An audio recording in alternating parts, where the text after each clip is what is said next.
Initiation into Hermetics, a practice of magic, by Franz Barden. Which hand am I?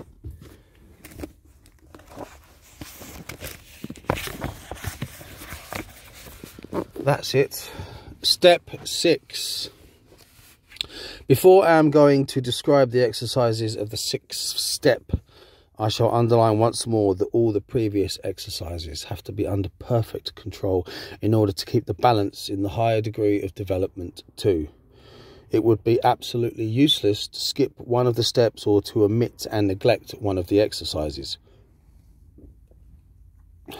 Any gap would become perceptible and the scholar would have great difficulties to make up for one or the other problem in his development. Consequently, the main condition for success remains an excellent basic training. Magic mental training 6. In this step, we are faced with the meditation on the spirit. I have already been talking in detail about the mental sphere and the mental body, hence the spirit, in the theoretic part of this book. It is worthwhile to have a look now at the functions of the own spirit with respect to the 4 elements, differentiating these functions which can be achieved by a special meditation. The properties of the spirit in conformity with the 4 elements are as follows. The will is subject to the fire principle. The intellect, with all its parallel aspects, as there are intelligence and memory, underlies the principle of air. The feeling, with all its aspects, belongs to the water principle, and the consciousness, with all its aspects, establishing the connection of all the 3 elements, is subordinate to the earth principle. Look inward as into your own spirit. Observe yourself and the functions of the spirit and meditate on it. You must know how to imagine each of the functions corresponding to the element. If you manage to distinguish the functions of the spirit, i.e., if you have got a clear impression about it, you may continue. This preliminary exercise is very important because it will enable the magician to influence these functions with the respective element on the mental plane in himself as well as in others, to master and strengthen or eliminate them. Another exercise is to ascertain oneself of the whole mental body in the astral body, and together with it in the material body, similar to a hand in a fine silk glove which is put into a thick glove. Your hand ought to feel both gloves. The same thing is supposed to occur in the whole mental body. You should feel your spirit in the fine astral body and this one again in the material body. This feeling is the spirit. Meditate on this problem at any suitable opportunity. As soon as you are quite sure that your spirit is captivating the astral body as well as the material one, feeling and moving it, and that it is, as it were, your spirit which performs all the actions through the 2 raps, you can again go one step further. Everybody, whether consciously, half-consciously or nearly subconsciously, is executing some actions suggested by an inner or an outer impulse without himself paying any attention to it. The next exercise will teach you to accomplish actions fully consciously. Little acts in the beginning, later on great ones, and you ought to try to extend the duration of each conscious action. The wording consciously does not mean that one is all attention with the spirit, but with the imagination and the feeling that the spirit, with the help of the soul and the material body, is accomplishing the action. For example, if I am walking along the road, I do not think about the fact that I am walking, but that my spirit is walking and moving the astral and the material feet. The same thing happens to the arms and all the other parts of the body. If you are able to accomplish any action in this way for at least 10 minutes, you are mastering the exercise perfectly.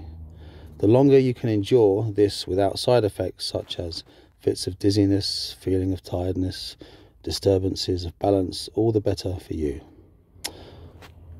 For this particular reason, it is advisable to begin first with small actions over a short spell of time and to extend them until you get used to the attitude and can extend them as long as you like to. This experiment is very important because it will give the scholar the possibility to accomplish any action in mental as well as astral connection with the material body according to his working with the mental or the astral sphere.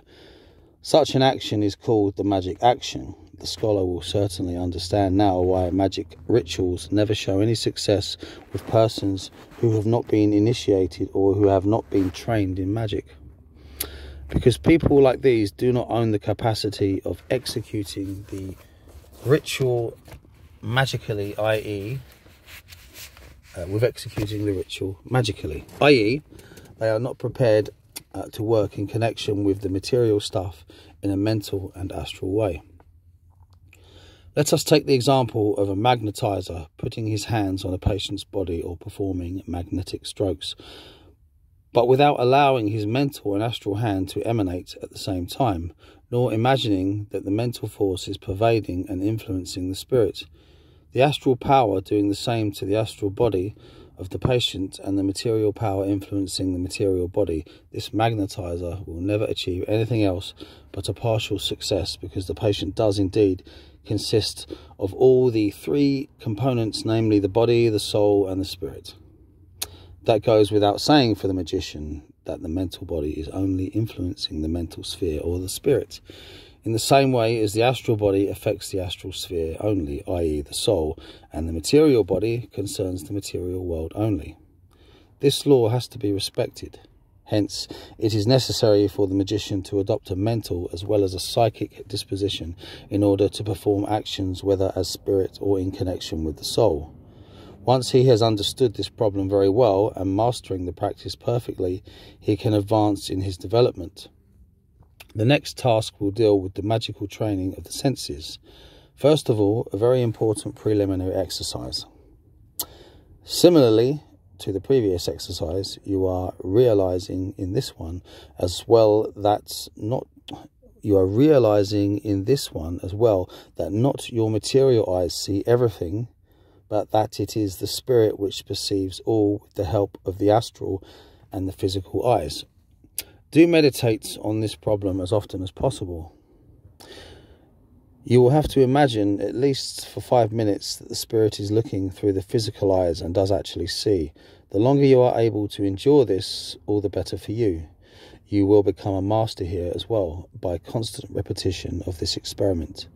Having achieved a success in this exercise with the eyes, turn to the ears by realizing that it is not your physical ear that is receiving the sound waves, but that the mental ears are perceiving everything with the help of the astral and the material eyes. If you can book the same result as you did in the case of the eyes, continue in the same manner with the senses and imagine that the spirit, with the help of the astral body, and this one again with the aid of the material body, is feeling objects, cold, warmth, etc. Practice this experiment diligently until you can master it over the same period, with the eyes, the ears and the feeling. Should you wish to develop special faculties, try also with the other two sense organs, the olfactory sense and the taste. But the keenest attention should be paid to the three aforementioned sense organs, that is, seeing, hearing and feeling, which are most useful for practical magic. If you achieved good results in the mental ascertainment of the senses, try to adjust your spirit to two of the senses at the same time, as you did in the concentration of the senses. Begin with the eyes and the ears. If you manage to bring it about for at least 5 minutes without any interruption, do adjust your spirit to 3 senses at once, that is, to seeing, hearing and feeling. If you can manage this as well, you have indeed made progress in your magical development. This preliminary exercise is very important for the so-called clairvoyance, clear hearing, clear feeling, and ought to be mastered perfectly. The scholar will find the principal exercise in the 7th step of this course.